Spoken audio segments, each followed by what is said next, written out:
Autumn is here. But before you head out with your camera, stick around for 10 minutes because I want to share with you my top 10 autumn colour photography tips.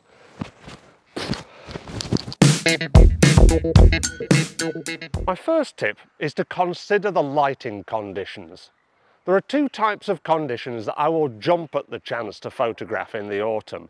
The first is mist, which creates a beautiful ethereal mood to your photographs. And the second is bright sunshine. As it pours through the trees, it creates wonderful contrast and dynamism. Also, if you photograph in towards the sun, the trunks of the trees become silhouettes and frame the autumn colours fantastically. And also, the shadows lead you deeper and deeper into the scene. My second tip is to set your white balance preset to shade, even if it's sunny. What this will have the effect of doing is warming the colours up in your photograph and really enhancing those autumnal hues. You might be one of these people that thinks, well, I just leave my white balance on auto and sort it out afterwards. But this can sometimes be detrimental as it balances out the warmth of the autumn colours, cooling them down. And in post-production afterwards, there is an inclination to push them a little bit too far. Not only does the shade preset negate this, it also saves you some time afterwards as well.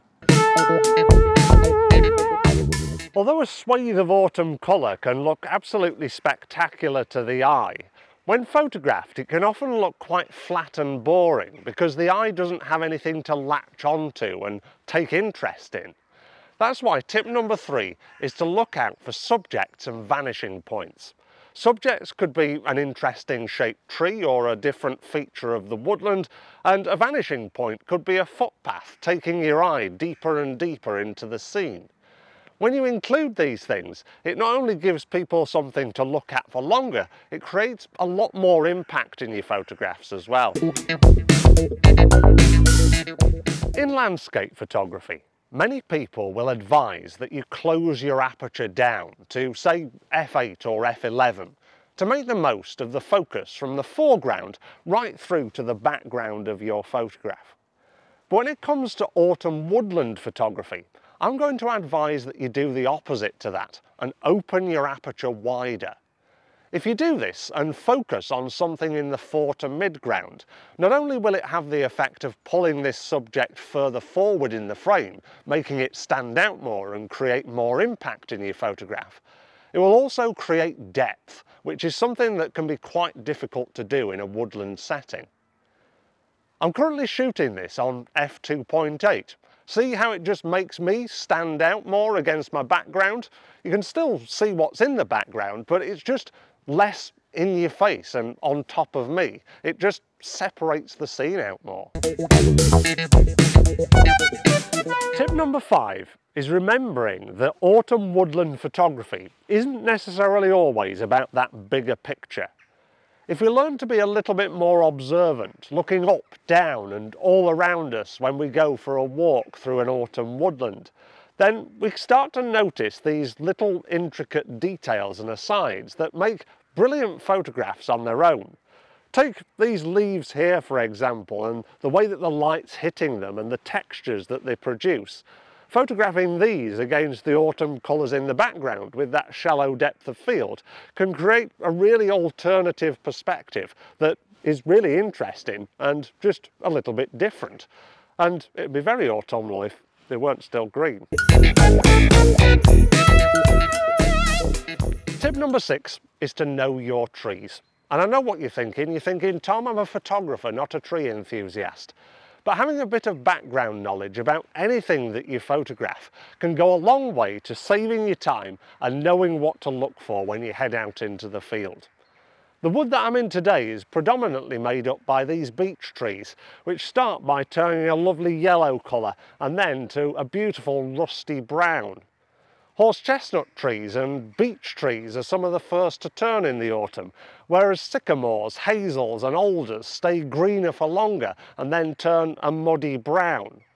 So having this background knowledge can help you to make decisions about where you go to take photographs and how you approach your photography when you get there. Tip number 7 is all about creating colour contrast.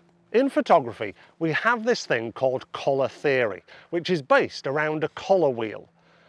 If colours are close to each other on that wheel, we call them analogous, and if they are opposite to each other on that wheel, we call them complementary.